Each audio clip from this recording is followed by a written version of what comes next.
Buenas tardes, bienvenidos una nueva vez a 360 grados.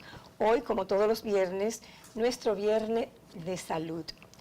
Contamos con la compañía de un profesional de la medicina que pertenece al Colegio Médico Dominicano, a la Asociación Dominicana de Oftalmología, a la Asociación Panamericana de Oftalmólogos, con una vasta experiencia en el área. Estamos hablando del doctor Sócrates Mañón Guzmán. Bienvenido, doctor. Muchas gracias por la invitación. Qué bueno que está aquí, doctor. En la tarde de hoy vamos a hablar sobre todo lo que tenga que ver con el cuidado de sus ojos, con medicina preventiva, curativa y todos esos mitos y esas verdades que hay acerca de la oftalmología. Muchísimas gracias por acompañarnos. Les pedimos que se queden ahí, regresamos.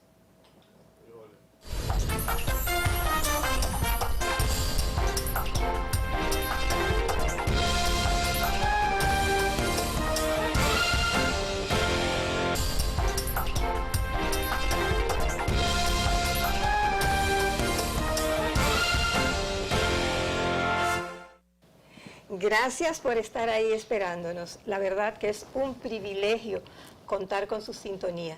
Yo soy Neri Esteves y, como les dije en la presentación, tenemos al oftalmólogo doctor Sócrates Mañón Guzmán. Doctor, bienvenido una nueva vez. Muchas gracias por la invitación. Estamos a su disposición. Cualquier pregunta e inquietud que tenga, vamos para responder.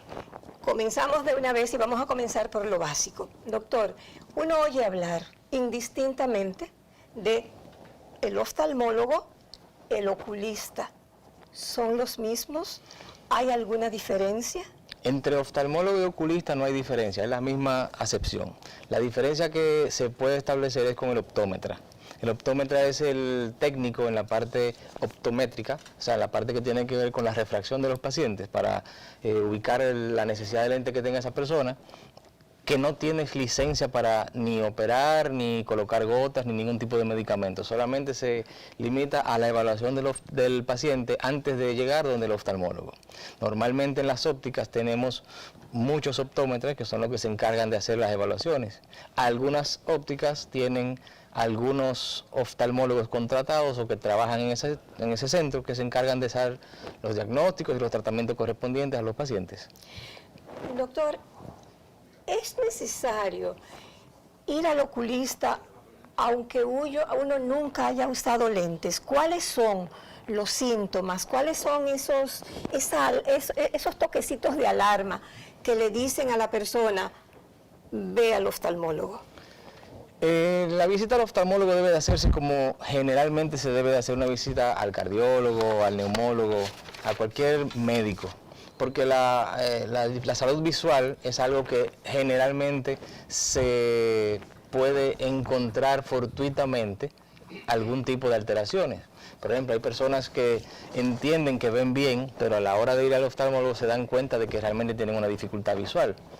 Por un lado. Por otro lado, algunas personas debutan como diabéticos o como hipertensos, luego con alteraciones en la retina, y el oftalmólogo que se da cuenta de esas alteraciones y entonces los refiere donde su médico cardiólogo para que ponga los correctivos del lugar. Por eso se estila que se haga una evaluación oftalmológica a cada persona por lo menos una vez cada año y medio aproximadamente. El otro día yo recordé que cuando comenzamos a hacer la planificación de este programa, que yo había oído en la radio una campaña que tuvo exactamente la Cámara de Diputados sobre la invitación a los padres que tenían niños prematuros que lo llevaran al oftalmólogo porque los niños podían quedar ciegos y no recibían la atención profesional adecuada. Por favor, ¿nos puede abundar un poquito sobre eso, doctor? Esto se refiere a algo que se conoce como la retinopatía de la prematuridad, o sea, el daño de la retina que se presenta en los niños que son prematuros, específicamente en la retina. Entonces, estos niños deben de ser evaluados al mes porque necesitan un tratamiento que, dependiendo de qué tan agravados o no estén, van a recibir tratamiento con láser en su retina para ayudar a que esa retina continúe su desarrollo normal. Nuestra retina se va desarrollando por la cantidad de oxígeno que va ingresando al cuerpo de nosotros a través de la unión materno-fetal. Entonces, ese flujo de oxígeno que vamos teniendo en este proceso se corta a la hora del parto, lo que va a llevar a que ese desarrollo de esa retina se frene, se detenga en un punto. Cuando colocamos a los niños en las incubadoras, le ponemos una presión de oxígeno que no es la misma que llevamos en el proceso natural. Y eso va a llevar a que haya un desarrollo anormal de esa retina en esos niños. Por esa razón, los niños que nacen de forma prematura deben ser evaluados al mes por un especialista en retina para niños, y entonces los correctivos correspondientes serían aplicados en el tiempo que ese niño le corresponda. En República Dominicana hay una gran cantidad de niños prematuros que necesitan entonces de este cuidado. Está muy de lugar hacerle un llamado a todas las personas que están viéndonos y que de alguna manera tienen conocimiento de niños prematuros, que por favor vayan al profesional correspondiente para que no vaya el niño luego a desarrollar esa condición que usted ha mencionado, doctor. Exacto, en el hospital, la maternidad de Nuestra Señora de la Altagracia, hay un programa de evaluación a los niños prematuros, y en otros centros, tanto público como privado, también se presentan estas evaluaciones, que son ya programas establecidos que tienen años en funcionamiento. Esto es en cuanto a los niños prematuros, que un 100% de los niños deben de ir al oftalmólogo, y qué bueno que usted está dando el dato de que en la maternidad pública se da de manera gratuita este servicio. Esos son los prematuros. Los niños que nacen a término, ¿a qué edad recomienda usted que los padres deben de llevarlo al oculista, al oftalmólogo? Porque es rutinario las visitas al pediatra, pero muy pocas veces uno oye hablar de llevar al niño al oftalmólogo. Mientras más temprano se pueda, mejor. En algunos pacientitos, muchos padres nos han preguntado, ¿y cómo vamos a evaluar si él no sabe responder si ve o no ve, qué tanto no ve? Pero en la evaluación primaria lo que se busca es seguimiento de la fijación del paciente, los movimientos oculares que estén coordinados, que no haya alguna desviación de la mirada, para entonces darle esa primera evaluación y tener un inicio del control de ese pacientito. Y luego, a partir de ahí, se estila que a los 6 meses y luego al año, y cada año se vaya haciendo la evaluación correspondiente para ver qué tanto va desarrollando su visión y si en ese proceso de crecimiento aparece alguna alteración visual. Doctor, ¿cuáles son las dolencias oculares más comunes en niños y en adultos? Muchos niños tienen dificultades en las escuelas.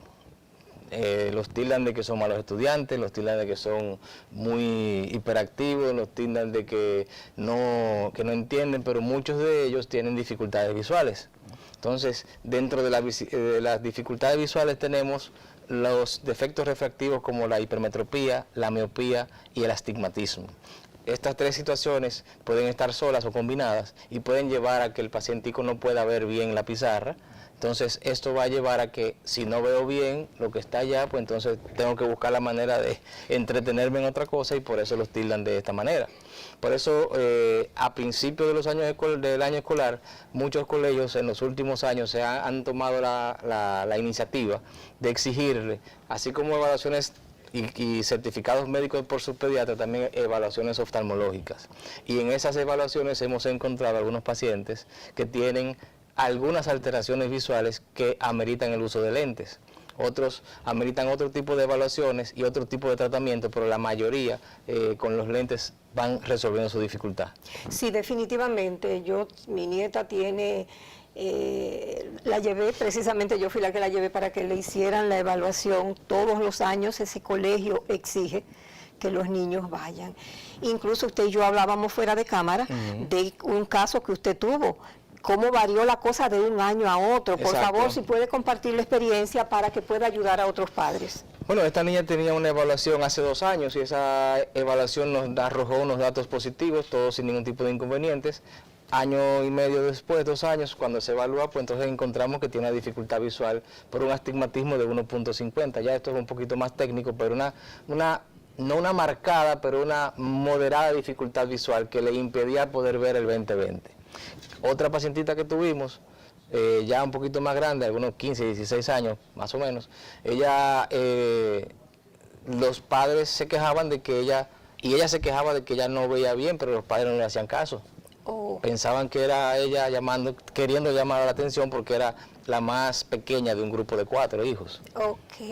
Y a la hora de la evaluación, perdón, sale el resultado de que la niña tiene una miopía de -4 dioptrías, o sea, es una miopía bastante marcada, explicando aquí que la miopía no es una enfermedad, es un defecto refractivo que tiende a mejorar con el uso de lentes mientras los lentes estén puestos en la cara. O sea, el uso de los lentes permanentemente no implica que el defecto visual se va a quitar ni se va a mejorar. El no usar los lentes tampoco implica que vaya a aumentar el defecto visual. Lo que tenemos es que los pacientes que usan lentes es usar sus lentes y evaluarse consecutivamente para ver si hay alguna variación en esta dificultad. Entonces esta niña, cuando le hicimos la evaluación, que le pusimos los lentes, su aptitud cambió totalmente al momento de ya tener el uso consecutivo y progresivo de sus lentes. Eso fue en cuanto a los niños. En cuanto a los adultos, ¿cuáles son las dolencias más comunes que usted tiene según su experiencia en la consulta? Podemos encajar o encasillar a esos pacientes estos defectos visuales como los que ya mencionábamos, pero también hay otros defectos visuales que también se presentan en niños, aunque son menos frecuentes, que son por ejemplo, las cataratas congénitas, también tenemos las conjuntivitis, los pacientes con glaucoma congénito en niños, el glaucoma ya en adultos que lo desarrollan después de ser adultos, la presencia de algunas enfermedades que van relacionadas con otras enfermedades sistémicas. Por ejemplo, los pacientes diabéticos tienden a desarrollar una retinopatía diabética, que es un daño de la retina por efecto de la diabetes. Generalmente se presenta por encima de dependiendo del tipo de diabético. Los diabéticos tipo 2, que son los diabéticos que se diagnostican como tal ya en adultos, estos pacientes, el 25% de los pacientes tipo 2 tienden a desarrollar alguna alteración de la diabetes a partir de los 5 años del diagnóstico. De un 3 a un 5% de este 25, a la hora de diagnosticarse ya tienen alguna alteración de la retina. Por eso todo paciente diabético, niño o adulto, debe de evaluarse por lo menos una vez al año haciendo una dilatación de la pupila, enganchando con una pregunta que usted me estaba haciendo fuera del aire. Ya, y que se la voy a hacer tan pronto termine su respuesta. Bueno, la voy a responder antes de. La dilatación de la pupila se hace para dos finalidades o 3 finalidades. Número 1, poder evaluar mejor el fondo del ojo, porque la pupila, que es el circulito negro que tenemos en el centro del ojo, mucha gente popularmente le llama la niña de los ojos, la dilatamos para poder tener una mejor penetración visual al interior de nuestro globo ocular.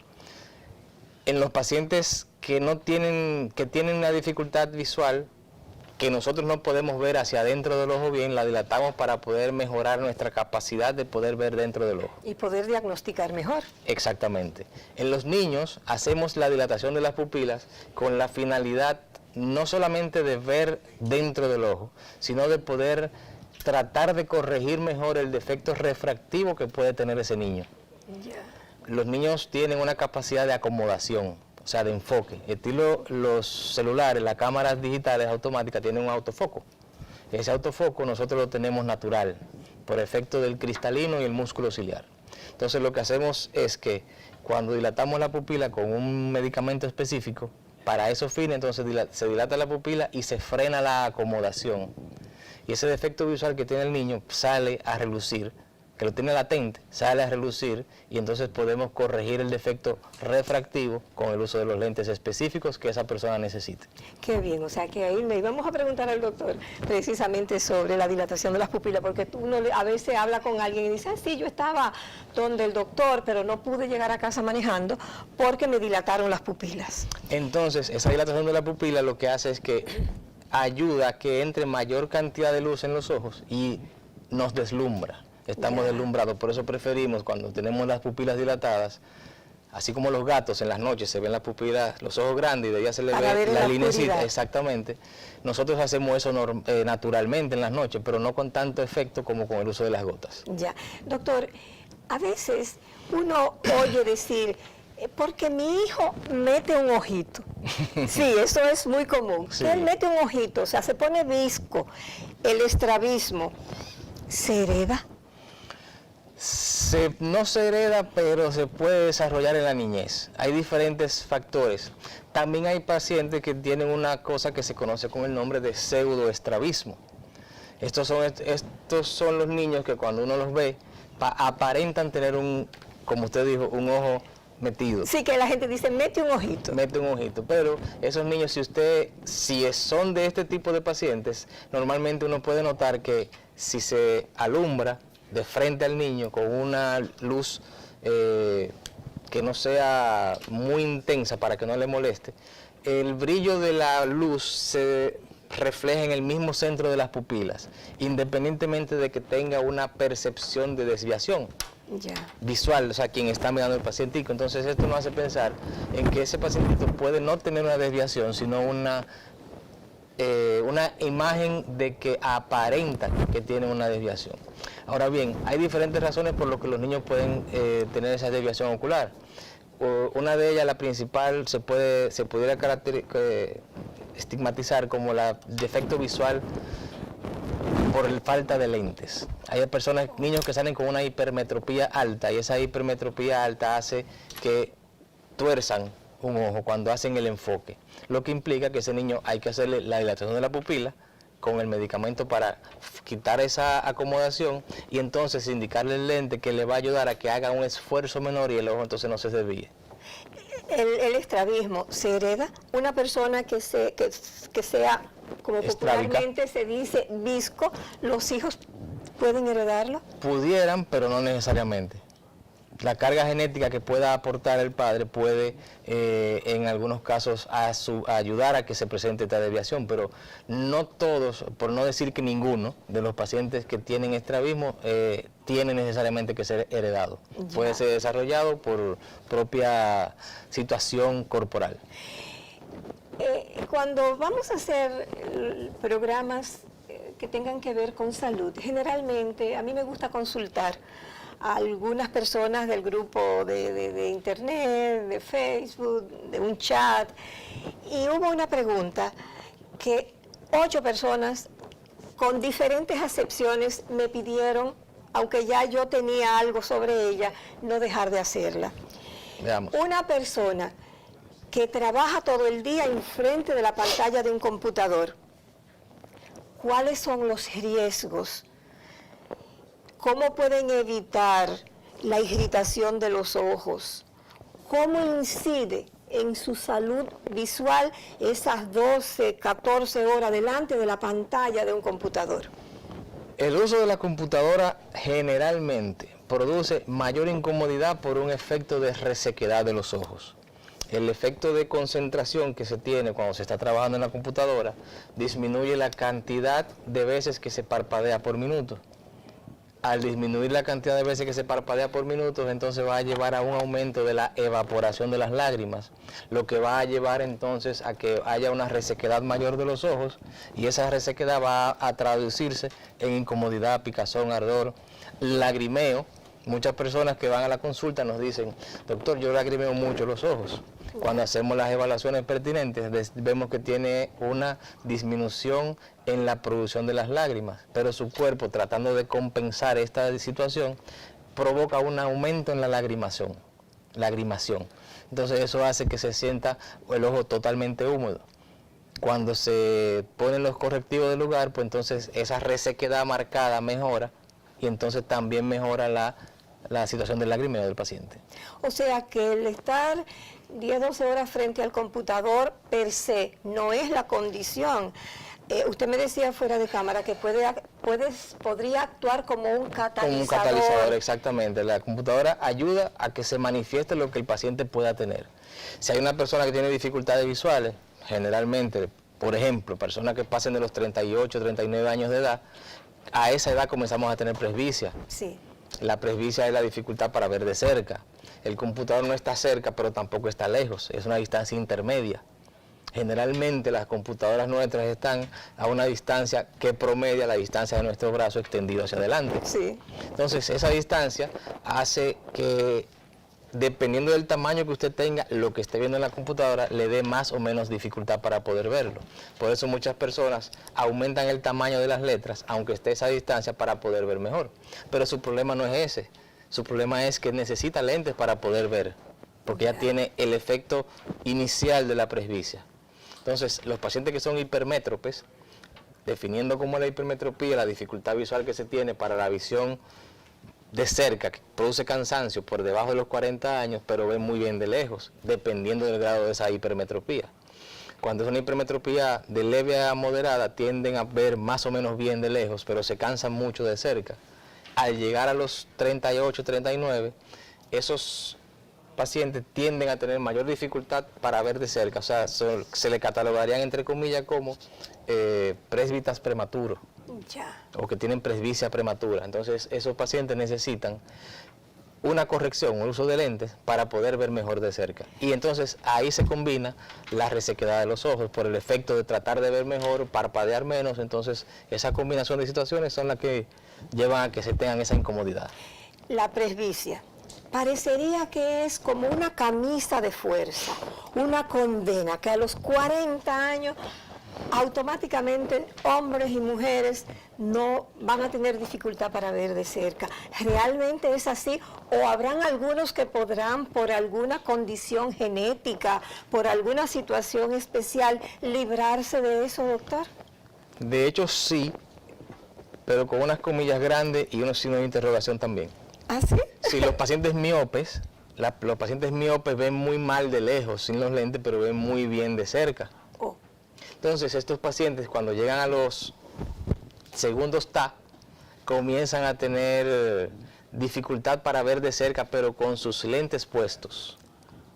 Oh. Por eso los pacientes miopes tienden a levantarse los lentes para poder ver de cerca. Sí. Al contrario, exacto, al contrario del hipermétrope o del hemétrope, el que no tiene dificultad para ver de lejos, que cuando comienza a tener la presbicia prefiere ponerse los lentes para poder ver de cerca. Definitivamente. Doctor, otra pregunta que a mí se me hace necesaria hacer y que no quiero que se nos quede. Hablamos en la presentación del programa que íbamos a hablar de algunos mitos y verdades. Mito o verdad. Comer zanahorias y algunos vegetales, eso es un tiro para la vista. Verdad a medias. El uso de esos frutos y vegetales tienen muchas sustancias que ayudan al desarrollo y al buen mantenimiento, entre comillas, de la salud visual por el efecto que causan ellos en la retina. Entonces, si tenemos una retina con buena salud, visualmente hablando vamos a estar bien.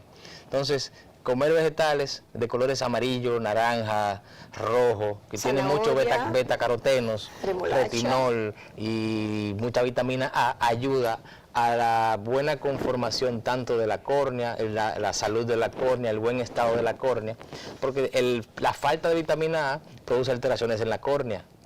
El exceso de vitamina A también produce una alteración a nivel ocular, entonces hay que mantener un equilibrio. Perdón, hay que mantener un equilibrio en estas dos situaciones, o sea, en el uso de estos alimentos para tener una buena visión. O sea que es una verdad. Es una verdad, pero no como las personas tienden a decir que come zanahoria porque el comer zanahoria todo el tiempo te va a poner la presión nítida, ¿no? Porque el paciente que tiene un defecto visual, claro, el comer zanahoria no se lo va a Claro, no, eso no quitar. obvia la dificultad latente, como Exacto. hablábamos ahorita de la computadora. Exactamente. Esa dificultad latente está ahí. Exacto.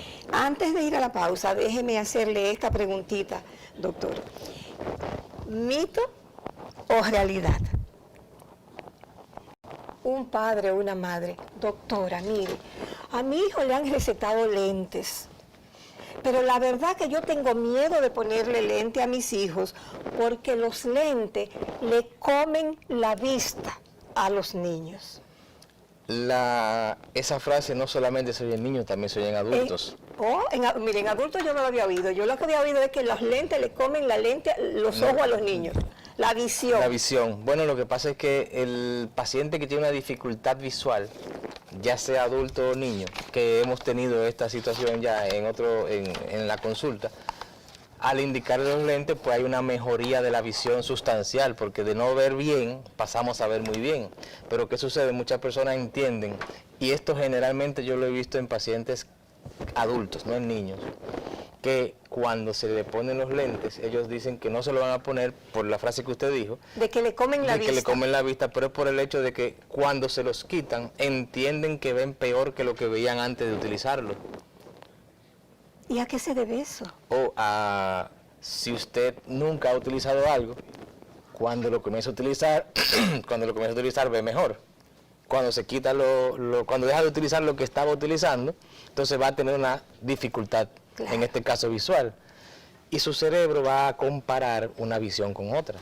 Entonces la visión de antes es la misma, luego de lo que pasa es que ya hay una comodidad en el medio. Naturalmente, como ya con los lentes estaba viendo también, al quitárselo va a volver a su condición anterior y entonces la diferencia va a ser mucho más grande todavía. E incómoda. Incómoda, claro, y se manifiesta más. La conjuntivitis. La conjuntivitis en nuestro país es algo muy común por condiciones médicas de todos sabidos, pero que no es el tema de este programa. Exacto.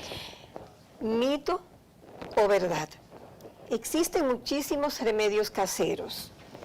Cantidad de personas que dicen, no, para la conjuntivitis no hay que ir al oftalmólogo, no hay que ir al oculista, para eso no hay que ir al médico, porque la ceniza con limón, el agua de sal, eso es un palo, tú te lo pones 3 veces al día y pasado mañana ya la conjuntivitis se te habrá quitado. Había escuchado. ¿Cuáles son los riesgos de esa automedicación, doctor?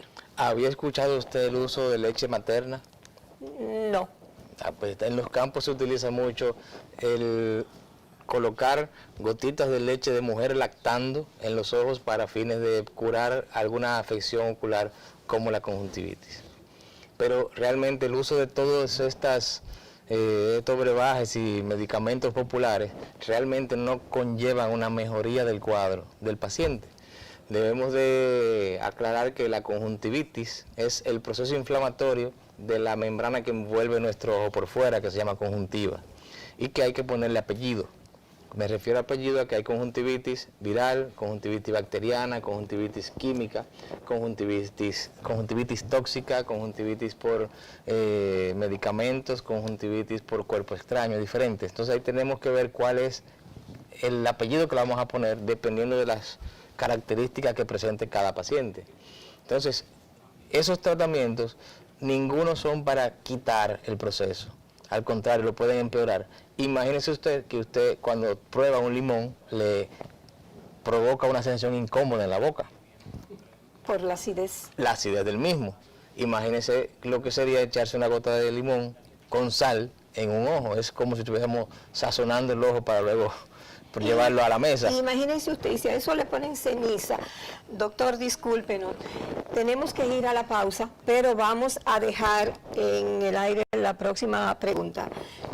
Esas lesiones rojas que salen en los ojos, que se conocen como uñas, vamos a hablar sobre eso. Perfecto. Ustedes no se vayan, regresamos con el doctor Sócrates Mañón Guzmán, oftalmólogo, aquí en los Viernes de Salud de 360 grados.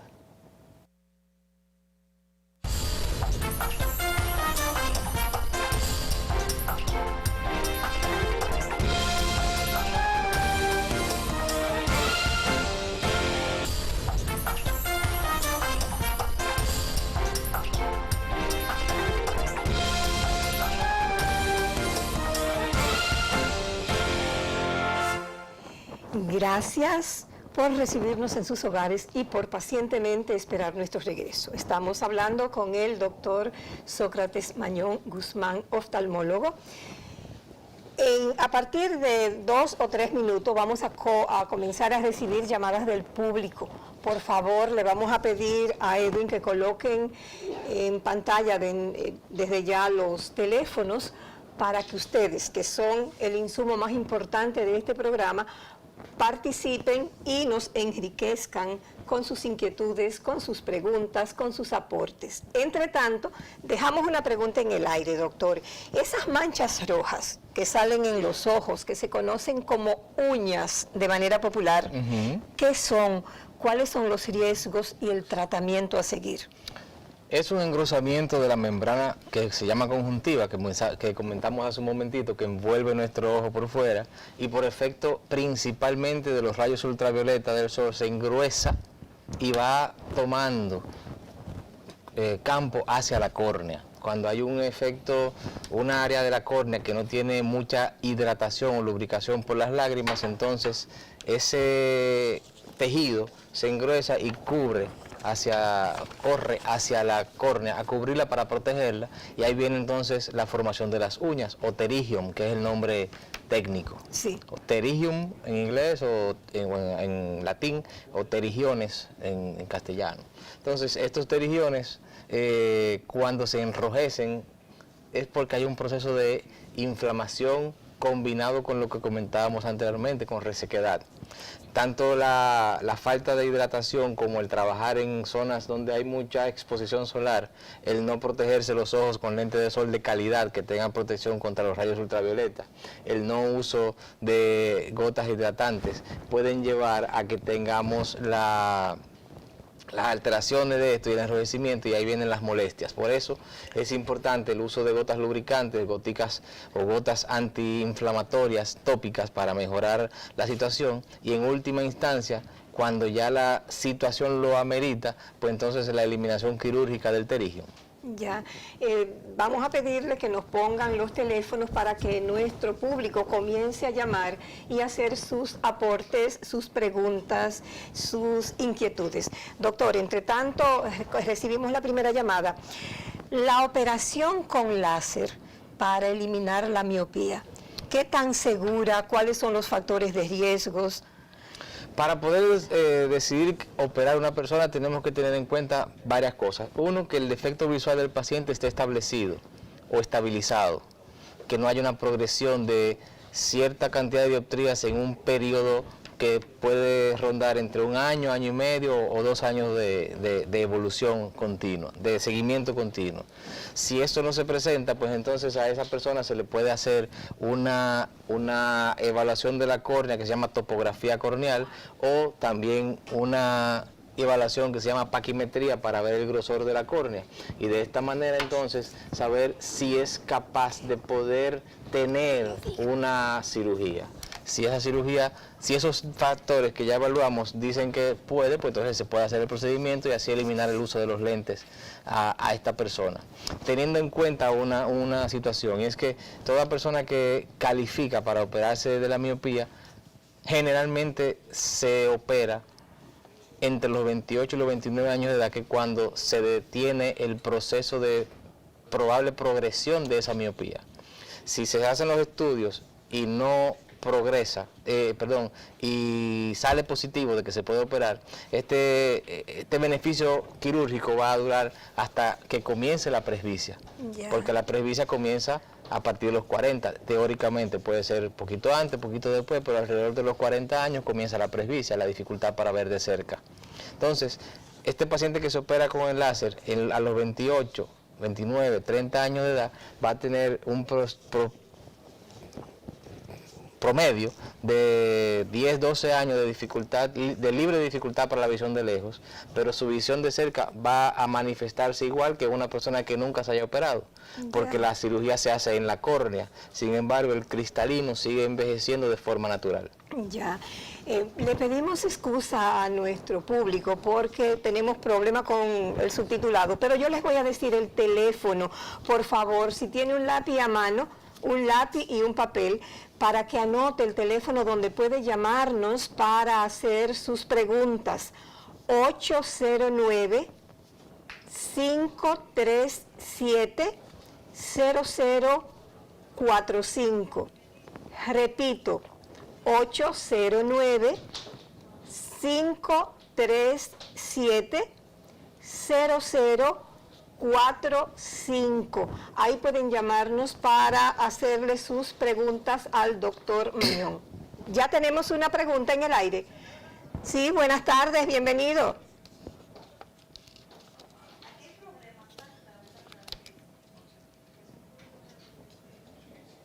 Bueno, vamos a...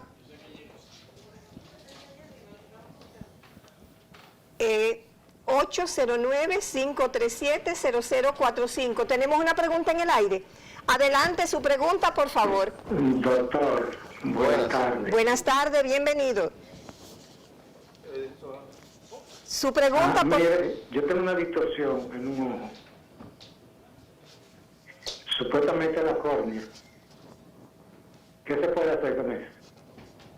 Bueno, con esa información que usted me da, que es muy vaga, no puedo decirle mucho, pero si hay una alteración de la córnea, debería de verse con un oftalmólogo para fines de que evalúe su córnea, hacer unos estudios a nivel de la córnea, como una topografía, paquimetría, a ver qué resultado dan esos estudios para entonces darle una buena respuesta y el mejor tratamiento que usted pueda tener para solucionar su problemática.